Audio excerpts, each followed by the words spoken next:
예배를 위해서 함께 기도하겠습니다. 사랑과 은혜가 풍성하신 아버지 하나님, 언제나 우리와 함께 해주시고 하나님 말씀 속에 살아가도록 인도해 주시며 그 말씀의 능력으로 세상을 이기는 하나님의 자녀들 하심을 감사드립니다.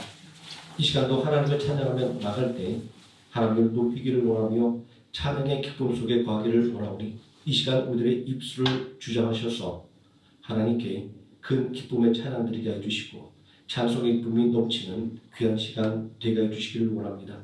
예수님의 이름으로 기도드립니다. 아멘. 나의 믿음 주께 있네. 함께 찬양하겠습니다.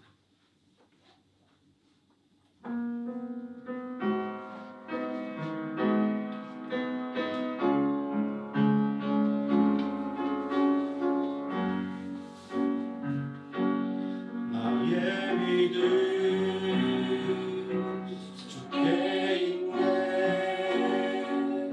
십자가 능력이 내 영광 되었네.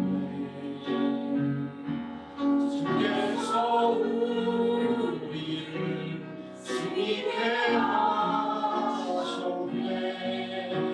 나의 능력 나의 소망 주께 있네. 오직 예수 나의 믿음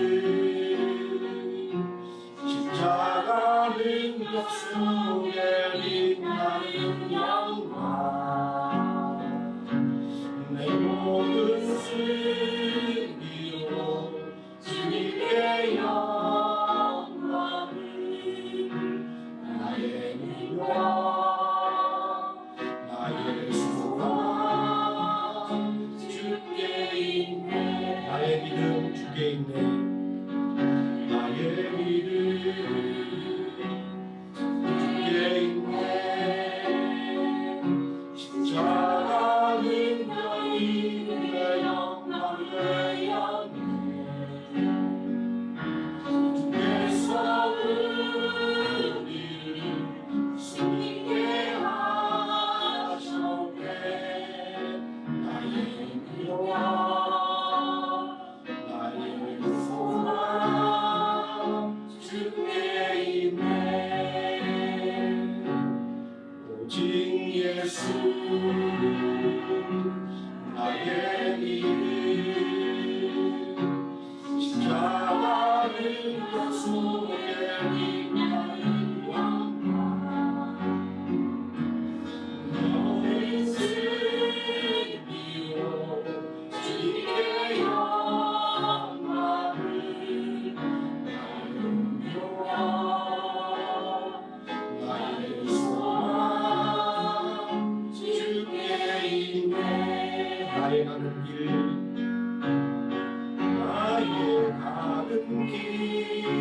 주님 인도하시네. 보이지 않아도 날 위해 하시네. 주 나의 인도자 하시네. 사랑과 힘 베푸시며 인도하시네. 나의 가는 길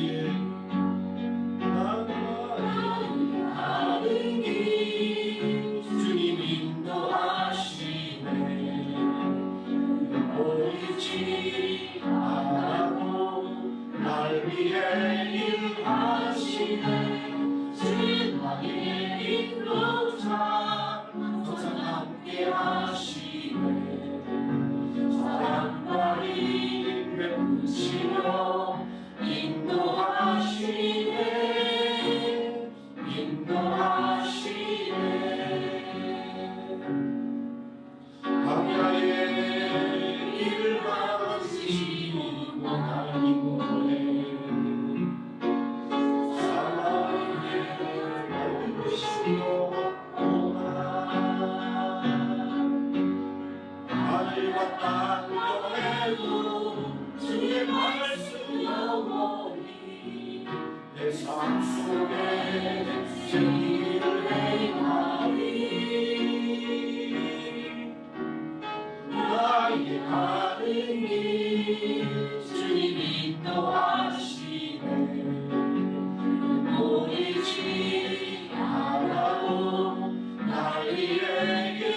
우리를 인하시네 주 나의 인도자 항상 함께 하시네 사랑과 힘 베푸시며 인도하시네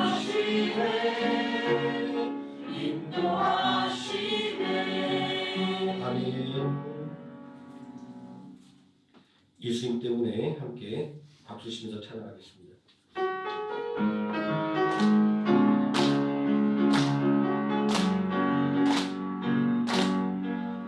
보실 수 없을 만큼 말이 바쁜데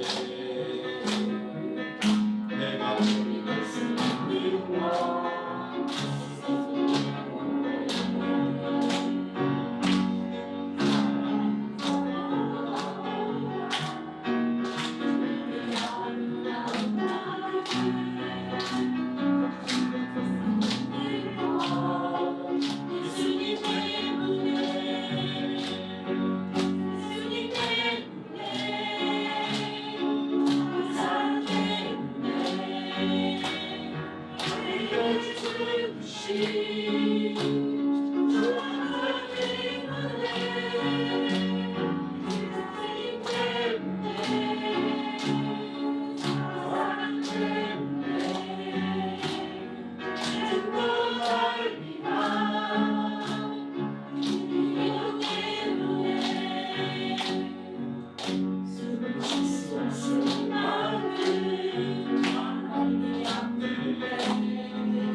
마지막 날에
주의 영이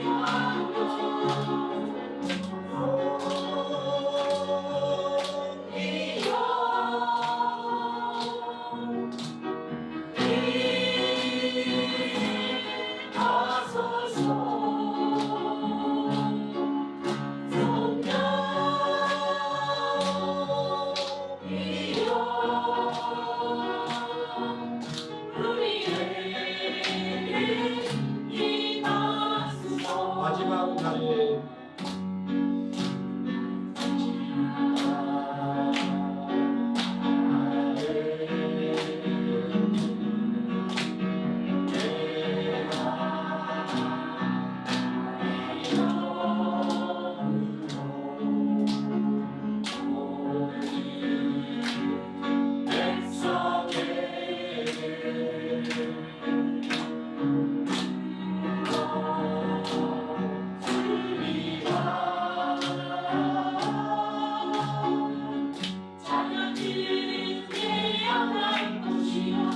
자녀들은 환상을 보고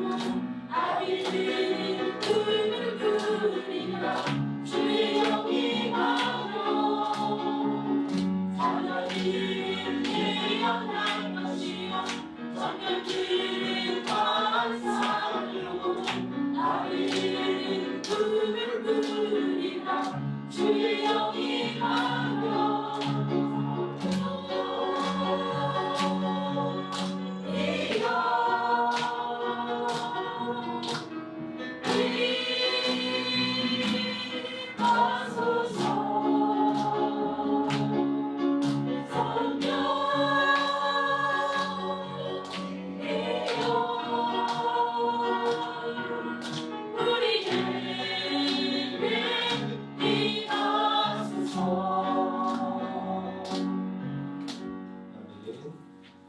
오직 주의 사랑에 대해 함께 찬양하겠습니다.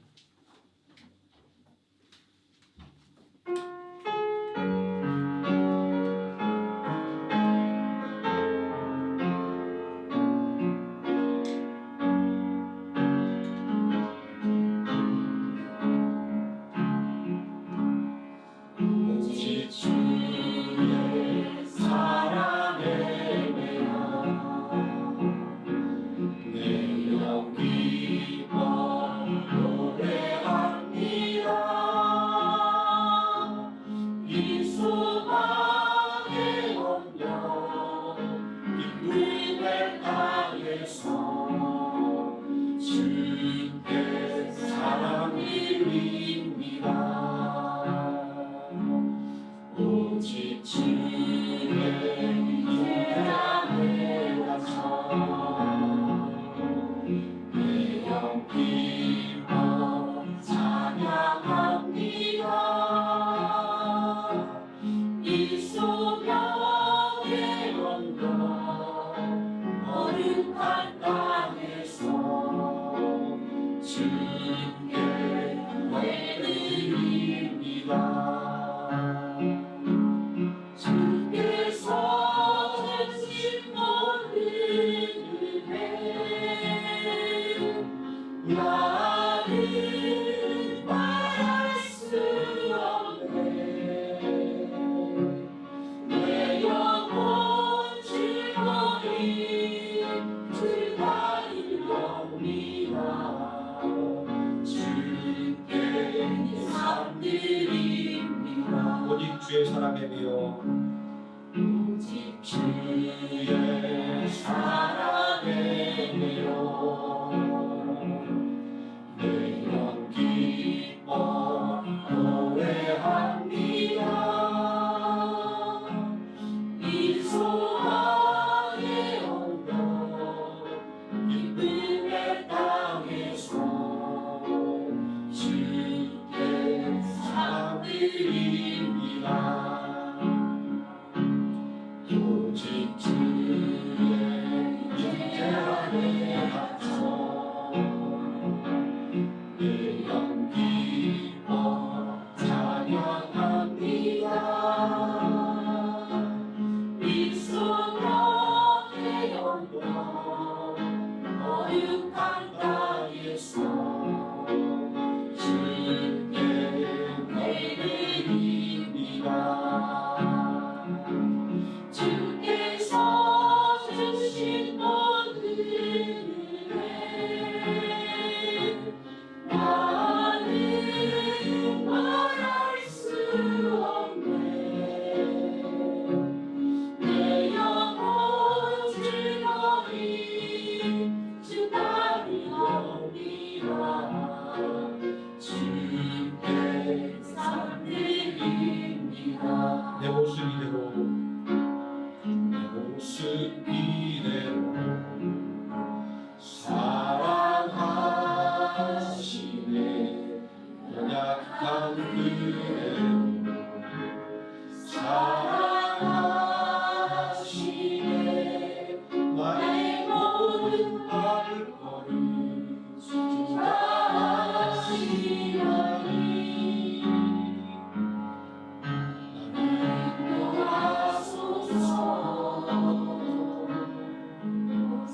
이대로 사랑하시네. 연약한 그대로 사랑하시네.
내 모습 이대로 모습 이대로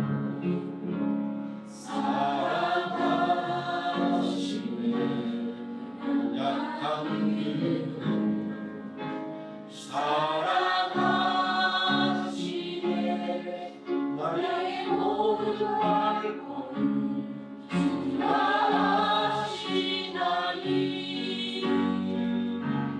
나의 도와소서 모습 이대로 사랑하시네 약한 그대로 사랑하시네 나의 모든 말고는 주가 하시나니 나의 도와소서 주의 나에게 하는 거하는 것 주의 인재하는 거하는 것 나의 가장 큰 소망 나의 가장 큰 은혜 주와 함께 동행하리니 주의 나에게 하는 거하는 것 주의 인재하는 거하는 것 나의 가장 큰 소망 나의 가장 큰 은혜 주와 함께 동행하리니 아멘. 사도신경 하심으로 신앙 벽드리겠습니다. 전능하사 천지를 만드신 하나님 아버지를 내가 믿사오며 그 내 아들 우리 주 예수 그리스도를 믿사오니 이는 성령으로 인케 하사 동정녀 마리아에게 나시고 본디오 빌라도에게 고난을 받으사 십자가에 못 박혀 죽으시고 장사한 지 사흘 만에 죽은 자 가운데서 다시 살아나시며 하늘에 오르사 전능하신 하나님 우편에 앉아 계시다가 저리로서 산 자와 죽은 자를 심판하러 오시리라. 성령을 믿사오며 거룩한 공예와 성과 성립한 것과 죄를 사하여 주시는 것과 몸대 사는 것과 영원히 사는 것을 믿사옵나이다. 아멘. 찬송가 70장 함께 찬송하시겠습니다.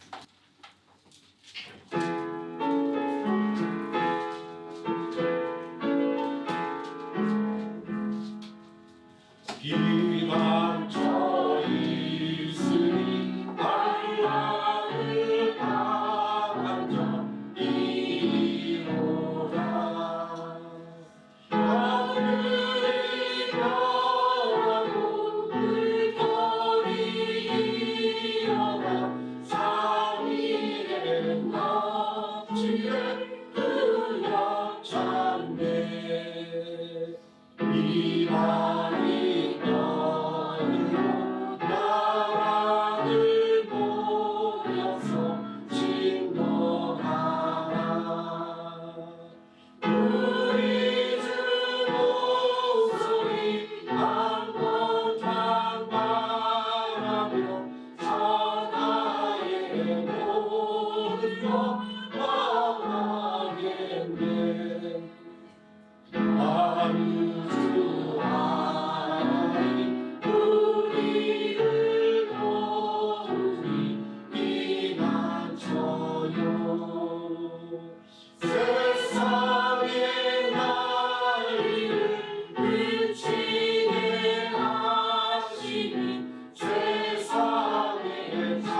이 시간 함께 은혜 받을 하나님의 말씀 마가복음 12장에서 함께 보도록 하겠습니다. 마가복음 12장 28절에서 34절까지 말씀입니다. 제가 먼저 한 절 읽고 우선 한 절씩 교독하시고 마지막 34절 함께 읽겠습니다. 서기관 중 한 사람이 그들이 변론하는 것을 듣고 예수께서 잘 대답하신 줄을 알고 나와서 묻되 모든 계명 중에 첫째가 무엇이니까? 예수께서 대답하시되 첫째는 이것이니 이스라엘 아들아 주고 우리 하나님을 위하여 주시라. 내 마음을 다하고 목숨을 다하고 뜻을 다하고 힘을 다하여 주 너의 하나님을 사랑하라 하신 것이요. 둘째는 이것이니 내 뜻을 내 자신과 같이 사랑하라 하신 것이라. 이보다 더 큰 계명이 없느니라. 서기관이 이르되 선생님이여 옳소이다. 하나님은 한 분이시요 그 외에 다른 이가 없다 하신 말씀이 참이니이다. 또 마음을 다하고 지혜를 다하고 힘을 다하여 하나님을 사랑하는 것과 또 이웃을 자기 자신과 같이 사랑하는 것이 전체로 드리는 모든 번제들과 기타 제물과 나으니이다. 예수께서 그가 지혜 있게 대답함을 보시고 이르시되 내가 하나님의 나라에서 멀지 않도다 하시니 그 후에 감히 묻는 자가 없더라. 아멘. 찬송가 295장 찬송하시겠습니다.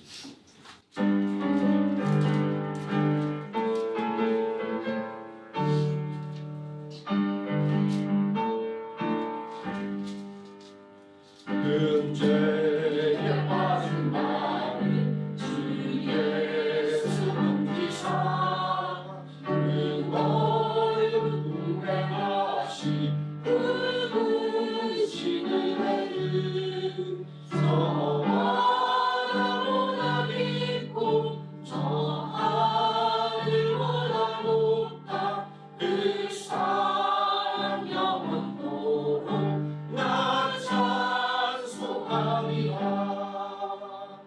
날로 높이하라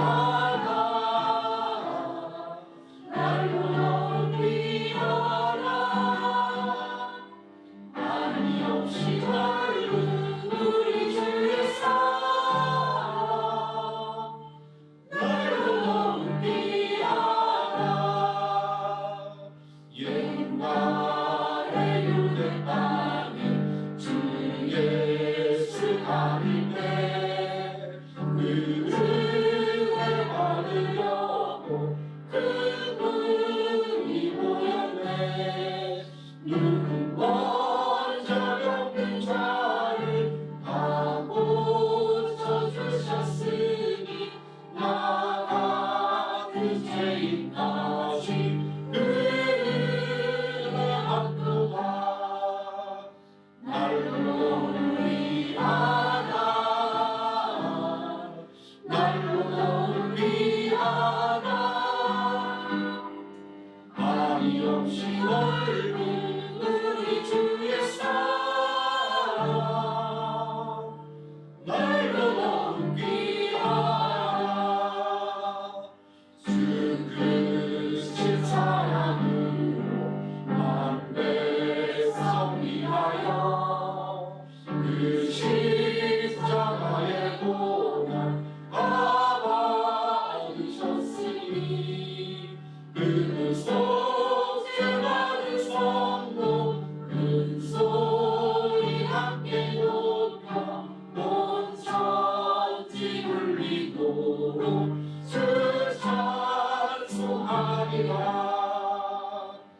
날로 높이하라 날로 높이하라 아니 없이 넓은 우리 주의 사랑 날로 높이하라. 아멘. 말씀의 은혜를 위해서 함께 기도하겠습니다. 전능하신 아버지 하나님, 우리의 마음을 아시고 우리의 갈 길을 아시는 하나님, 오늘도 먼저 하나님의 말씀 가운데 설 수 있도록 이끌으심을 감사를 드립니다. 내 뜻과 내 주장을 앞세우지 말게 해주시고 오직 하나님의 말씀을 듣고 하나님께 우리 모든 행사를 맡기는 성도되게 해주시기를 원합니다. 내 모든 행사를 주께 맡기라. 그러면 그가 이루시려고 말씀하신 말씀을 붙잡고 더욱더 하나님께 우리의 모든 것들을 맡기는 성도되게 해주시기를 원합니다. 이 시간도 우리의 마음의 근심과 걱정을 온전히 하나님 앞에 내어놓고 말씀의 은혜로 우리의 마음의 빈자리를 채우기를 원하오니 하나님 이 시간 역사사 파수꾼을 세워주시고 악한 온수막이 조금도 틈타지 못하게 해주시오며 오직 하나님의 은혜와 하나님의 뜻만 귀하게 우리에게 전달되는 말씀의 시간 되게 해주시기를 원합니다. 아버지 하나님 말씀의 능력을 덧입어 세상을 살아가기를 원하며 말씀의 능력으로 세상을 이기기를 원하오니 이 시간 말씀의 능력으로 우리를 새롭게 해주시고 말씀의 능력으로 충만하도록 인도하여 주시옵소서. 예수님의 이름으로 기도드립니다. 아멘. 오늘 공독한 하나님의 말씀 지식과 믿음의 차이라는 제목으로 하나님 말씀의 은혜를 함께 나누도록 하겠습니다. 아픈 만큼 성숙해진다라는 격언이 있습니다. 어린 아기들이 뭐 크게 아프고 나면 훌쩍 자라는 이런 모습이 생각이 납니다. 실패의 경험이 나를 더 나은 사람으로 만들어 간다라는 의미입니다. 뭐 승승장구하는 것 한 번도 실패를 경험하지 않는 것이 그저 좋은 일만은 아닌 것입니다. 같은 의미에서 고리역, 고난이 축복이라는 말이 있습니다. 이러한 격언은 그리스도인들에게 잘 어울리는 말이지만 특히 이스라엘 백성들에게는 더 잘 어울리는 말입니다. 이스라엘 사람들은 하나님의 선민이라고 하는 자부심을 갖고 살았습니다. 이방인을 개에다가 비유할 정도로 아주 교만해졌습니다. 하나님의 선민이기에 절대로 망하지 않는다라고 하는 착각 속에서 살았습니다. 하나님의 심판을 연한 선지자들 아모스, 호세아, 예레미야 등이 백성들에게 배척받고 심하게 핍박을 받았습니다. 예수님의 증언에 의하면 제사장이며 선자였던 사가랴는 성전과 제단 사이에서 죽임을 당했습니다. 이렇게 이스라엘 백성들의 죄악을 지적하며 심판을 선포하는 선자들이 박해를 받았던 것은 선민은 어떠한 경우를 할지라도 망하지 않는다고 하는 잘못된 생각이 이스라엘 백성들을 지배하고 있었기 때문입니다. 이러한 영적인 교만은 이스라엘 백성들의 특징이 되었습니다. 특히 종교 지도자들은 하나님의 말씀의 문자적인 의미와 그 율법 조문의 성격을 규정하는 데 몰두하다가 말씀의 정신과 율법의 정신을 잊어버리고 말았습니다. 이제 하나님의 말씀과 율법은 껍데기만 남아서 사람들을 재판하고 억압하는 도구가 되어버렸습니다.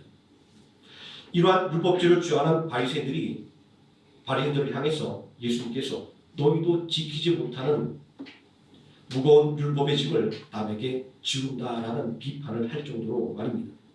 하지만 이스라엘 백성들이 항상 교만하고 무지했던 것은 아니었습니다. 교만을 깨우치고 영적인 무지를 깨우쳤던 시기도 있었습니다. 그것은 이스라엘 백성들의 잘못된 생각이 무너지는 큰 사건이 일어났기 때문입니다. 그것은 나라가 망하게 된 사건이었습니다. 그들이 자랑하던 성전이 산산이 부서졌습니다. 약속의 땅에서 쫓겨나게 되었습니다. 이스라엘 백성들이 바벨론 땅에 포로로 잡혀갔던 70년간의 기간을 역사가들은 바벨론 포수라고 부릅니다. 바벨론 땅에서 이스라엘 백성들이 교만을 깨우치고 잘못된 신앙을 회개하게 되었습니다. 포로의 아픔이 이스라엘 백성들의 믿음을 온전하게 만들어준 것입니다. 이러한 신앙의 회복이 일어났던 것은 에스라와 같은 율법 학자의 피눈물 나는 노력이 있었기 때문입니다. 에스라서 7장 10절 말씀에 보면 제사장이며 율법 학자였던 에스라는 자신이 누리던 부교만을 내던지고 신앙 회복 운동에 전념했던 것을 볼 수 있습니다. 에스라가 여호와의 율법을 연구하며 준행하며 율례와 규례를 이스라엘에게 가르치기를 결심하였더라. 우리가 이 말씀 속에서 분명한 사실을 알게 됩니다.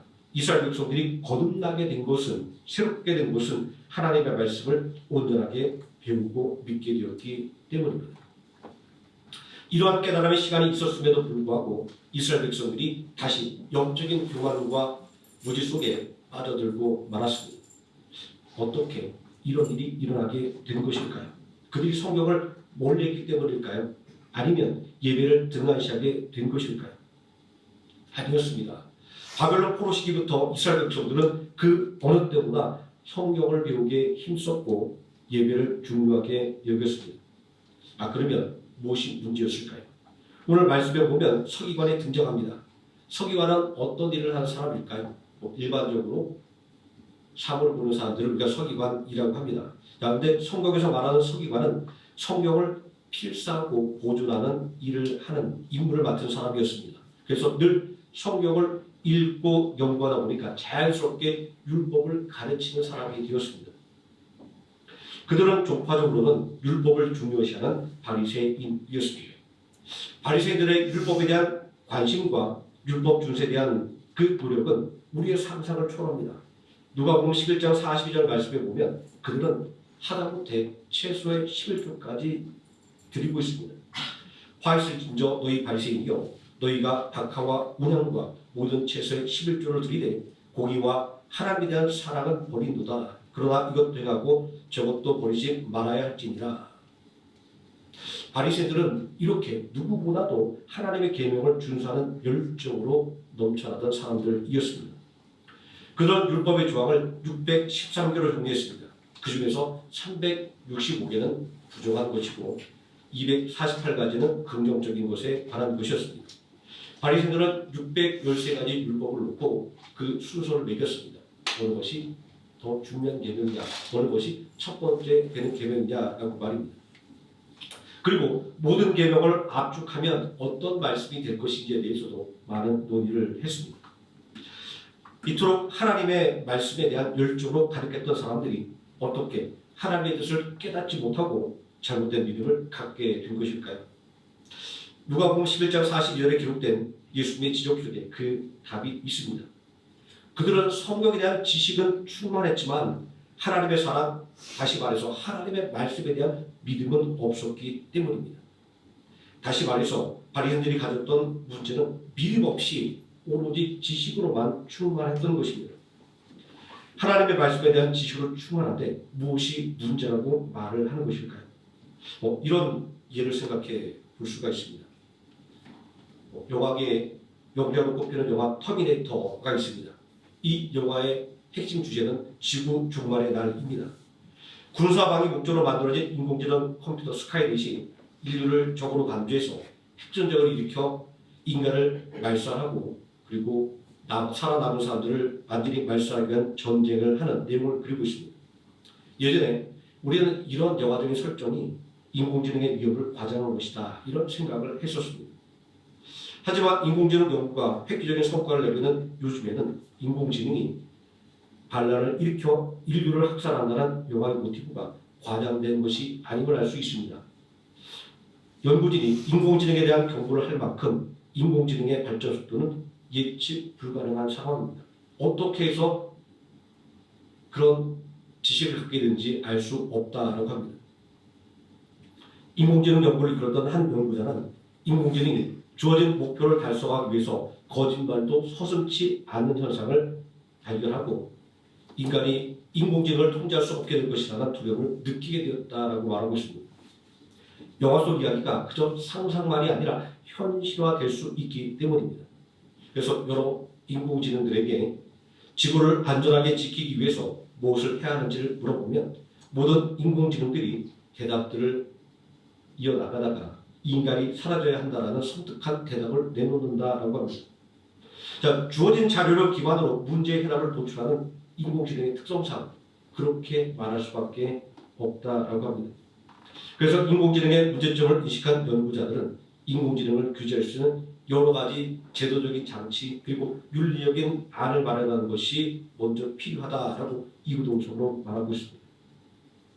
우리는 이러한 인공지능의 문제를 통해서 적절하게 통제할 수 없는 지식은 도리어 우리 삶에 해가 된다고 하는 것을 알 수 있습니다. 이스라엘 종교지들의 성경 지식은 정말 해박한 것으로 요즘 말로 말하면 모두 다 신학 박사라고 해도 무방할 것입니다. 가장 큰 계명이 무엇인지를 묻고 있는 서기관의 질문은 이스라엘 종교지도들의 영적인 교만과 잘못된 믿음을 지적하는 예수님의 비유 때문에 시작이 되었습니다. 포도원을 만들고 농부들에게 새로 준 주인이 쇠를 막기 위해 하인을 보냈고 그리고 그 아들을 보냈던 그 이야기는 종교 지도자들에게 즉각 자신들을 비판하는 이야기로 받아들여졌습니다. 포도원의 소장료를 받으러 온 하인들은 선지자들을, 주인의 아들은 예수를, 그리고 그 아들을 박해하고 죽이는 농부들은 종교 지도자들을 의미하는 것으로 말입니다. 그러니 하인과 아들을 박해하고 죽인 농부들을 심판하고 포도를 다른 사람에게 새로 준다라고 하는 비유는 자신들이 하나님께 심판을 받는 존재가 된다라고 하는 비유로서 절대로 받아들일 수가 없었던 것입니다. 이날 예수님의 말씀에 분노했던 종교 지도자들은 한마음이 되어서 예수님을 공격하기 시작합니다. 평상시 이들의 관계를 생각하면 있을 수 없는 일이 일어난 것입니다. 바리새인과 헤롯 당은 철천지 원수였습니다. 율법을 준수하는 바리새인과 그리고 이방인을 따르는 헤롯 당은 뼛속부터 다른 존재였기 때문입니다. 바리새인과 사두개인의 사이도 마찬가지였습니다. 이들의 신학적인 견해는 정반대 지점이 있었습니다. 바리새인들은 부활과 영생과 천사의 존재를 믿은 반면에 사두개인들은 부활도 영생도 천사의 존재도 부인했습니다. 일종의 유물론을 주장을 한 것입니다. 사독이라고 하는 명칭은 대제사장 사독의 이름에서 유래되었다고 합니다. 이 유물론을 주장하는 사독애들의 뿌리가 하나님을 섬기는 제사장들이었다고 하는 것은 아이러니한 일입니다. 아무튼 이 바리새인과 사독애들의 사이가 얼마나 나빴는지는 사도 바울이 공회에서 신문을 받는 과정 속에서 드러납니다. 사도행전 23장 6절 이하의 말씀을 보면 공회에서 신문을 받던 바울이 고개를 바라보니까 한쪽에는 사두개인들, 한쪽에는 바리새인들이 있는 것을 보았습니다. 그때 바울은 이렇게 말합니다. 여러분 형제들아, 나는 바리새인이요, 나는 바리새인의 아들이라. 죽은 자의 소망 곧 부활로 말미암아 내가 신문을 받노라. 이 말을 듣고 바리새인과 사두개인들 사이에 다툼이 생겨서 두 패로 갈라지고 말았습니다. 이렇게 사이가 나쁜 이들이 예수님을 죽이려고 하는 데는 한마음이 되었던 것입니다. 예수님이 당했던 박해와 고난이 얼마나 큰 것인가를 짐작할 수 있게 하는 이런 대목입니다. 마가복음 12장을 보면 예수님을 공경에 빠뜨리는 시도들이 하나씩 실패하는 것을 볼 수 있습니다. 예수님은 철저하게 성경을 통해서 하나님의 뜻을 밝혀주는 것을 통해서 당면한 문제들을 해결해 나갔습니다. 이런 예수님의 모습이 평생 성경을 연구하고 가르쳤던 서기관에게 깊은 감명을 주었습니다. 하지만 그도 예수님을 시험했습니다. 물론 예수님을 함정에 빠뜨리려고 했던 앞선 질문과는 다른 차원의 질문이었지만 서기관은 예수님께서 진짜 이스라엘 백성들의 선생이 될 자격이 있는지를 알고 싶었던 것입니다. 서기관은 예수님께 가장 큰 계명이 무엇인가를 질문했습니다. 이 질문의 목적은 교사로서의 예수님의 자질을 검증하는 것이었습니다.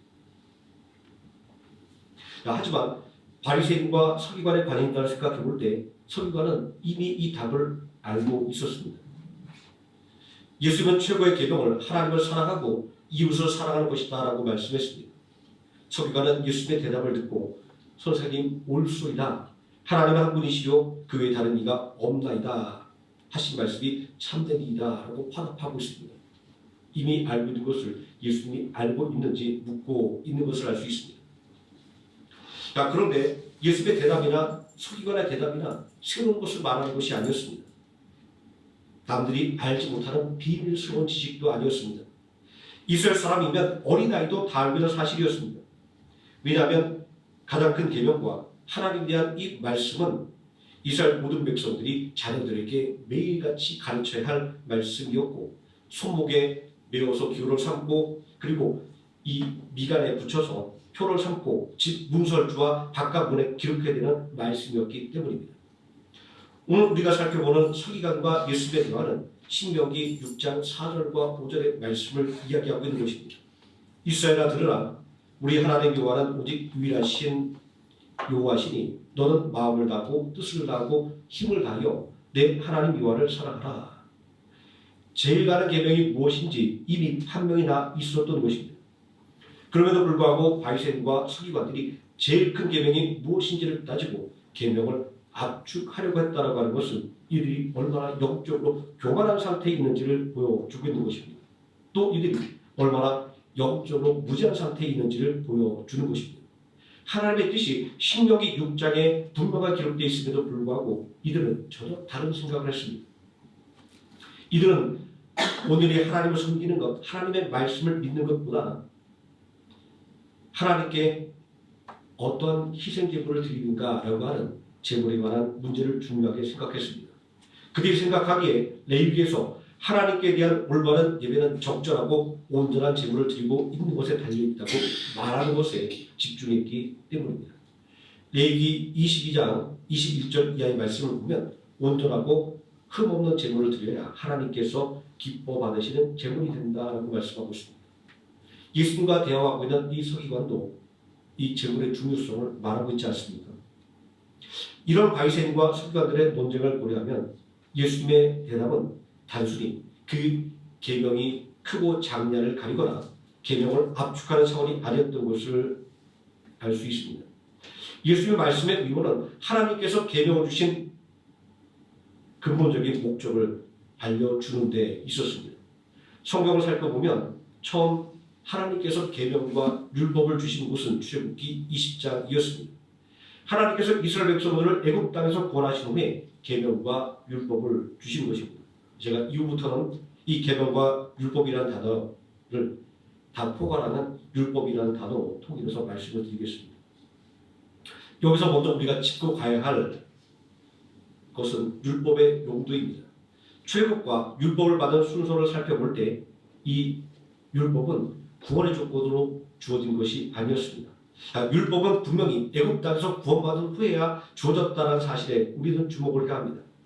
그러므로 율법은 구원받은 사람이 마땅히 지켜야 할 새로운 생활 규범으로 주어졌다는 사실입니다.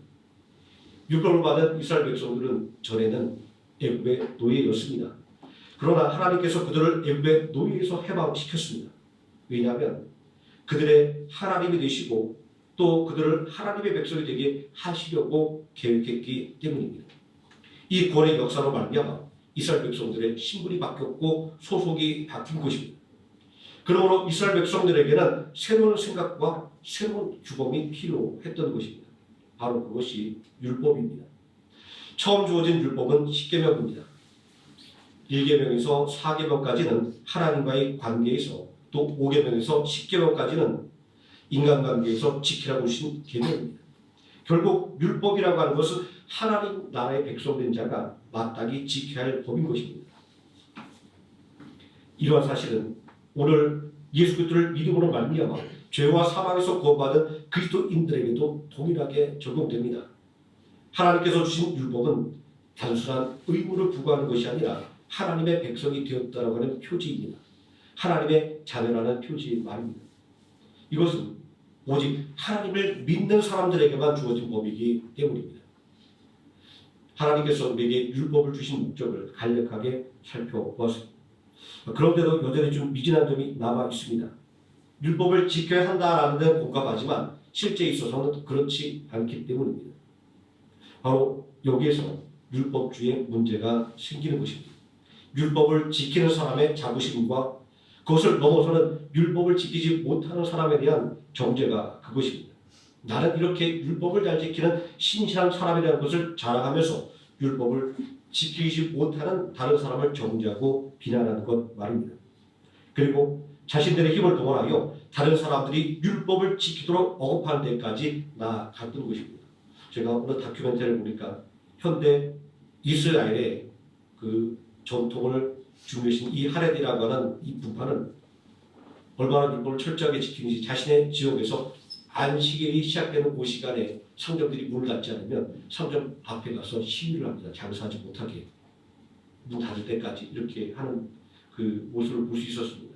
또 튀르키라는 나라에서는 율법을 중요시하는 극단적인 분파의 청년들이 이슬람의 안식인 금요일에 영업하는 카페를 공격해서 집기를 때려 부수고 사람들을 다치게 만든 사건들이 종종 뉴스에 나오는 것을 볼 수 있습니다. 옛날에 맹자는 이런 말을 했습니다. 법을 무섭게 집행하면 법을 어기는 사람은 줄어들지는 모르겠지만 사람들이 부끄러움을 모르게 된다라는 말입니다.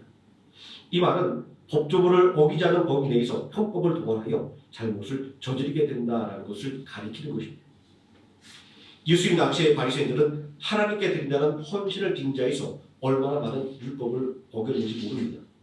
가장 대표적인 것이 고르반입니다. 고르반이라는 말은 하나님께 드린 바 되었다라는 뜻을 가진 말입니다. 당시 종교 지자들이 부모님께 드리기로 소원했던 것을 하나님께 드리기로 소원하면 부모님께 드리지 않아도 된다라고 가르쳤다라고 합니다. 이런 가르침이 사기인 것은 하나님께 드리기로 소원한 것도 때와 그 시각을 명시하지 않았기 때문에 언젠가 드리기만 하면 되는 것이었고 심지어는 하나님께 드리지 않아도 전혀 문제가 되지 않는다라고 가르쳤다라는 것입니다. 다시 말하자고 한다면 하나님을 섬기는 것을 핑계로 부모를 섬기지 않아도 된다라고 가르쳤던 것입니다. 이러한 종교 지도자들이 가졌던 문제는 율법을 지키지 않는 것이 아니라 너무 철저하게 잘 지켜서 그 안에 인정과 사랑이 사라져버렸기 때문입니다. 이런 말이 있습니다. 눈물이 없는 법은 가혹하다. 바로 이것이 율법으로 대표되는 지식이 가지고 있는 신용적인 한계였던 것입니다. 비록 서기관이 지혜 있는 대답으로 내가 하나님 나라에서 멀지 않도다라는 칭찬을 받았지만 그에게 여전히 부족한 것이 있었습니다. 그것은 바로 믿음이었습니다. 예수는 그가 구원에 근접했다라고 말하는 것이지 구원받았다고 말하는 것은 아닙니다. 성경에 대한 해박한 지식이 그를 구원해 주지는 못한 것입니다. 왜냐하면 구원이라고 하는 것은 지식이 아니라 오직 믿음으로 얻는 하나님의 은혜이기 때문입니다. 그러면 어떻게 해야 이러한 율법의 단점을 극복하고 하나님 주신 율법의 목적을 성취해 나갈 수가 있을까요? 그것은 율법의 근본적인 정신이 무엇인지 기억해 내는 것입니다. 그리고 그 근본 정신을 실천하는 것입니다. 율법은 구원의 징표로 주어진 것이라고 앞에서 말씀을 드렸습니다. 이 구원의 근본 정신은 하나님의 사랑입니다. 예수님의 사랑입니다. 로마서 8장 5절 말씀은 하나님께서 우리를 너무나도 사랑하셨기 때문에 독생자 예수 그리스도를 십자가에 못 박아 죽게 하시도록 우리에 대한 자기의 사랑을 확증하셨다라고 증거하고 있습니다. 구원은 하나님의 사랑의 증거인 것입니다. 그러므로 예수님은 가장 큰 계명으로 최고의 계명으로 사랑을 말씀하셨던 것입니다.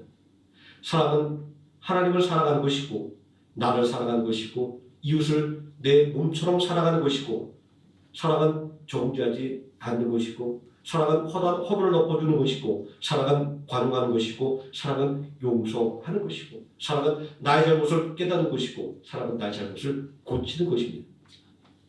사랑의 관점에서 율법을 생각해 봅니다. 이 율법은 누가복음 18장에 나오는 바리새인과 세리의 기도로 비유해서 바리새인처럼 자신의 의를 드러내기 위해서 주어진 것이 결코 아닙니다. 로마서 1장 말씀을 보게 되면 이 세상에 의는 하나도 없다라고 말씀하고 있고 또 율법으로는 구원을 받을 육체가 하나도 없다라고 증거하고 있습니다.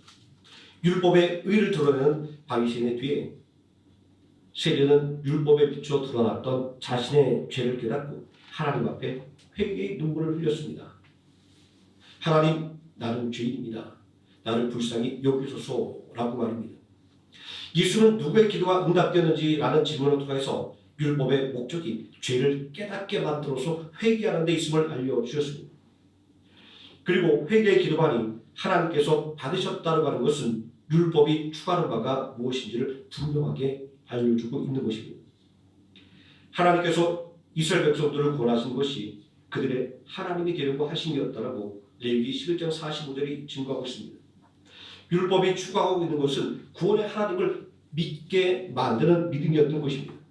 다시 말해서 율법은 지식을 위한 것이 아니라 자신의 죄를 깨닫고 회개하도록 만드는 구원을 위해서 주어진 믿음의 법이었다는 것입니다. 우리에게 노아의 홍수로 알려진 홍수 심판은 전 세계 문화권에서 공통적으로 기록되어 있는 사건입니다. 성경은 홍수 심판이 인간의 죄를 심판하기 위해 하나님 내린 재난이라고 말씀하고 있습니다. 하나님의 형상으로 지음받은 인간이 하나님의 형상을 잃어버렸을 때 하나님은 타락한 인간을 심판한 것입니다. 하지만 이 심판은 어쩔 수 없이 무조건적으로 내린 심판이 아니었습니다. 하나님은 분명 홍수 심판을 경고하셨고 그리고 그 심판을 피할 길을 알려주었습니다. 노아와 그의 가족들은 무려 120년간 방주를 만들었습니다. 이러한 사실은 대홍수 심판이 갑작스럽거나 피할 수 없는 심판이 아니었다라고 하는 것을 말하는 것입니다. 모두가 이 사실을 다 알았음에도 불구하고 홍수 심판에서 구원받은 사람은 하나님의 경고를 듣고 방주를 만든 노아와 그의 가족뿐이었습니다. 이 사실이 말하고자 하는 것은 무엇일까요? 바로 지식과 믿는 것은 다르다라는 것입니다. 홍수 심판이 선포되었다는 것은 알았지만 믿지 않았기에 노아와 그의 가족 외에는 아무도 홍수 심판을 준비하지 않았던 것입니다. 노아의 홍수 심판은 지구 종말의 영원한 모티브입니다. 모든 종말론적인 상상력은 홍수 심판에서 출발하고 있습니다. 인공지능이 주어진 자료 속에서 인간을 위협적인 존재로 여겨 제거해야 한다고 판단하는 것은 노아의 홍수 심판과 동일합니다. 하지만 심판의 목적에 있어서는 하나님의 종말과 인공지능이 말하는 종말은 완전히 다릅니다. 성경을 보면 홍수 심판 이후에 하나님은 다시는 물로 세상을 심판하지 않겠다고 맹세하셨습니다.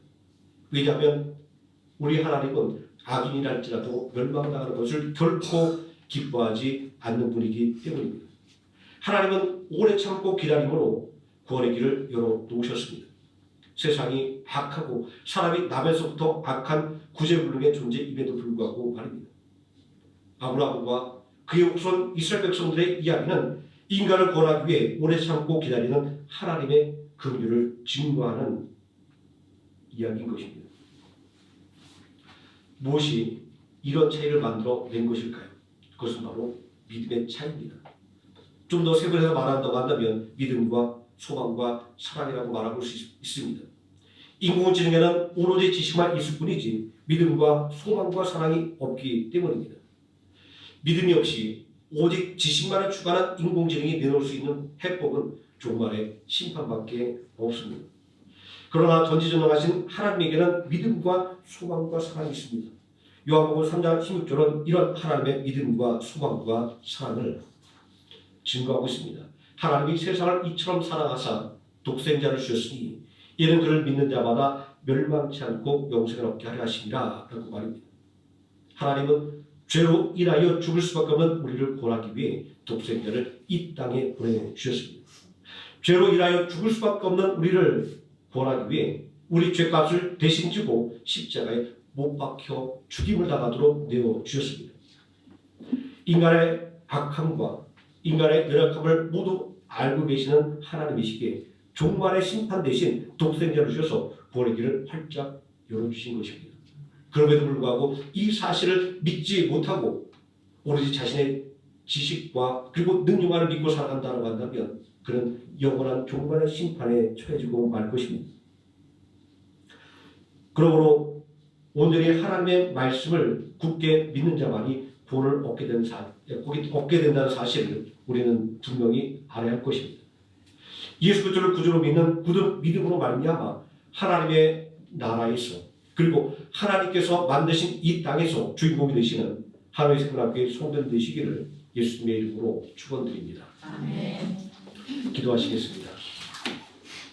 은혜와 사랑이 풍성하신 아버지 하나님, 지식과 믿음이 어떻게 다른지를 오늘 말씀을 통하여 배우게 됩니다.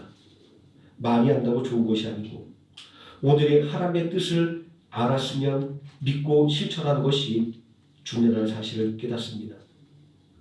많은 지식을 배우기에 애쓰기보다 하나님의 말씀을 믿는 믿음이 충만하도록 기도하게 해주시고 그 말씀대로 살아갈 수 있는 힘을 달라고 하나님께 부르짖어 간구하는 우리 모든 성도들 되어서 진정으로 하나님 나라에서 귀하게 쓰임받으며 또한 이 땅에서 온전하게 승리하는 하나님의 자녀 되게 해 주시기를 원합니다. 예수님의 이름으로 기도드립니다. 아멘. 찬송가 298장 찬송하시겠습니다.